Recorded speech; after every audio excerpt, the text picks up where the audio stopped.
আপনি কি কখনো ভেবে দেখেছেন একটা ইলেকশন আসলে কি? মানুষ ভোট দেয়, রেজাল্ট প্রকাশ হয়, একজনকে উইনার ঘোষণাও করা হয়।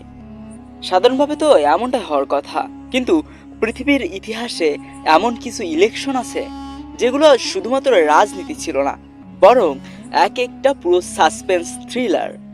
কোথাও প্রেসিডেন্ট নির্ধারণ হয়েছে মাত্র কয়েকশো ভোটে, কোথাও ভোট গণনার মাঝপথে পুরো সিস্টেম বন্ধ হয়ে গেছে, আবার কোথাও একজন ক্যান্ডিডেটকে বিষ প্রয়োগ করা হয়েছে।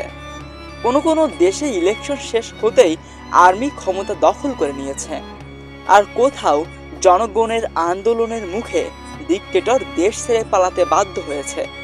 আজকের ভিডিওতে আমরা জানবো এমন 5টি ইলেকশনের গল্প যেগুলো সত্যি সিনেমাকেও হার মানাবে। Hello everyone, my name is Zahed, আর আজকে আমরা কথা বলবো এমন 5টি ইলেকশন নিয়ে যেগুলো আপনাকে সত্যি অবাক করে দিবে। নাম্বার 1, 2000 সালের আমেরিকান নির্বাচন ছিল ইতিহাসের সবচেয়ে ক্লোজ রেসগুলোর একটি। জর্জ বুশ আর আল গোর দুজনই ছিলেন শক্তিশালী প্রার্থী, কিন্তু পুরো নাটকের কেন্দ্রবিন্দু হয়ে ওঠে ফ্লোরিডা। ভোট গণনা শেষে দেখা গেল বুশ এগিয়ে মাত্র 537 ভোটে, হ্যাঁ মাত্র 537 ভোটে। এরপর শুরু হয় রিকাউন্ট, আদালত, বিতর্ক আর হ্যাঙ্গিং সাইডস এর রহস্য। শেষ পর্যন্ত সুপ্রিম কোর্ট রিকাউন্ট বন্ধের নির্দেশ দেয় আর বুশ হয়ে যান প্রেসিডেন্ট। কিন্তু প্রশ্ন আজ রয়ে গেছে, সব ভোট কি সত্যি গণনা হয়েছিল? নাম্বার 2, মেক্সিকোতে তখন বহু বছর ধরে একই দল ক্ষমতায়, লাইক বাংলাদেশ। মানুষ পরিবর্তন চাইছিল, আর সেই আশার নাম ছিল কার্দেনাস। ভোট গণনায় তিনি এগিয়েও ছিলেন, কিন্তু হঠাৎ ঘোষণা এলো দ্য সিস্টেম ক্রাশড। পুরো দেশের কম্পিউটার সিস্টেম নাকি বন্ধ হয়ে গেছে। পরে সিস্টেম চালু হলে দেখা গেল সরকার পক্ষের প্রার্থী এগিয়ে।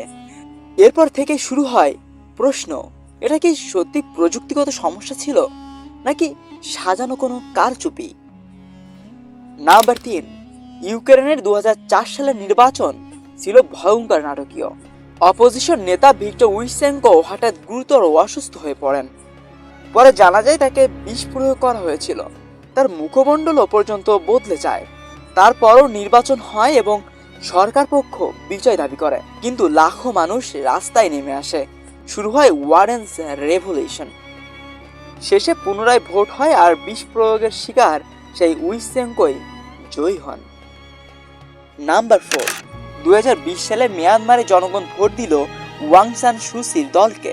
মানুষ উদযাপনও শুরু করেছিল, কিন্তু অল্প সময়ের মধ্যেই সব বদলে যায়। সেনাবাহিনী দাবি করে নির্বাচনে জালিয়াতি হয়েছে। এরপর জরুরি অবস্থা, গ্রেপ্তার আর সামরিক শাসন। একটা নির্বাচনের পর পুরো দেশই পাল্টে গেছে। নাম্বার 5, ফিলিপাইনে তখন দীর্ঘদিনের শাসক ছিলেন ফার্দিনান্দো মার্কোস। নির্বাচনে তাকে বিজয়ী ঘোষণা করা হলেও জনগণ সেটা মানেননি। লাখো মানুষ রাস্তায় নেমে আসে। ট্যাঙ্ক, সেনাবাহিনী, গুলিবর্ষণ কিছুই আন্দোলন থামাতে পারেনি। শেষ পর্যন্ত মার্কোস দেশ ছেড়ে পালাতে বাধ্য হয়। একটা নির্বাচন পুরো ইতিহাস বদলে দিয়েছিল। এই 5টি নির্বাচন প্রমাণ করে ভোট শুধু কাগজের ব্যালট না, এর পেছনে থাকে ক্ষমতা, ভয়, আশা আর মানুষের ভবিষ্যৎ। কিন্তু প্রশ্ন হলো, ডেমোক্রেসি কি সত্যি জনগণের হাতে থাকে, নাকি শেষ পর্যন্ত ক্ষমতায় সবকিছু নিয়ন্ত্রণ করে? Thanks for watching, see you soon.